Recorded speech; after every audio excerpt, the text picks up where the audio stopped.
పల్నాడు జిల్లా చిలకలూరుపేటలో రాజకీయ సెగలు రాజుకున్నాయి. మాజీ మంత్రి విడుదల రజనీ వ్యాఖ్యలపై కూటమి నేతలు తీవ్ర స్థాయిలో దోషమెత్తారు. ఎమ్మెల్యే ప్రత్తిపాటి పుల్లారావు క్యాంపు కార్యాలయంలో ఏర్పాటు చేసిన సమావేశంలో రజనీ తీరును కూటమి నేతలు తప్పుబట్టారు. గత 5 ఏళ్ల పాలనలో చేసిన అక్రమాలే ఇప్పుడు ఆమెను వెంటాడుతున్నాయని విమర్శించారు.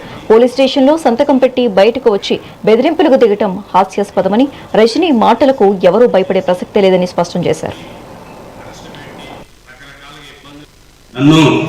5 రోజులు చిత్రహింసలు చేసి గురి చేసి కొట్టి అరెస్ట్ పెట్టి రకరకాలుగా ఇబ్బందులు పెడితే నేను వెళ్ళి కేసు పెట్టాను. ఆ కేసు రిజిస్టర్ అయ్యి హైకోర్టు నుంచి నువ్వు క్యాష్ వేసావు. ఏమని క్యాష్ వేసావు? ఫాల్స్ కేసు, ఇది కొట్టేయండి క్యాష్ వేసావు. అప్పుడు నీ చెంప పట్టు చెప్పు దెబ్బ కొట్టే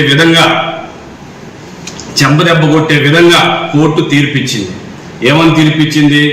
స్టేషన్కి వచ్చి సంతకం పెట్టి పాస్పోర్ట్స్ ఇచ్చి హ్యాండ్ ఓవర్ చేసి ఆదివారం సంతకం పెట్టాలి. దాన్ని కోర్టు ధిక్కరణ కూడా చేసి నువ్వు ఒక అలగాజనాన్ని కొంతమందిని వెనకేసుకొని పనికిమాలిన వాళ్ళందరినీ కొంతమందిని వేసుకొని ర్యాలీ పెడుతున్నాను రాండి అని చెప్పి పిలిస్తే నీ ఊరు నుంచే ఎన్నికటి జనం రాదు. నీ ఊరు నుంచే నీకు జనం లేరు.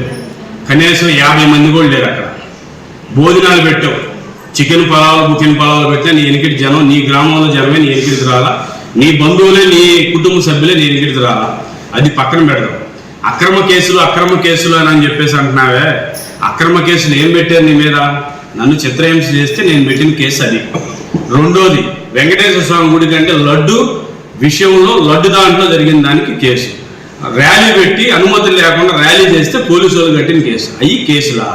పెట్టిన అక్రమ కేసులు ఏంటంటే మా సొంత డబ్బులతో, మా నాయకుడు ప్రీతం నాయకుడు సొంత డబ్బులతో ఖర్చు పెట్టి సుజలా సముద్రం ద్వారా ప్రజలకి నీళ్లు ఇస్తుంటే అక్కడ ఒక టీపీఎస్ మహిళ, అక్కడ కూడా మహిళను వాడావు, దళితులను వాడావు. ఆ దళిత మహిళలను అడ్డం పెట్టుకొని ఎస్సీ కేసు పెట్టావు. మా నాయకుడు ధైర్యంగా నుంచున్నాడు ఇంట్లో, వచ్చి అరెస్ట్ చేసుకోండి అని. మీరు అరెస్ట్ చేయలేకపోయారు. ఇది తప్పుడు కేసు అయినప్పుడే తెలుసు. నన్ను 5 రోజులు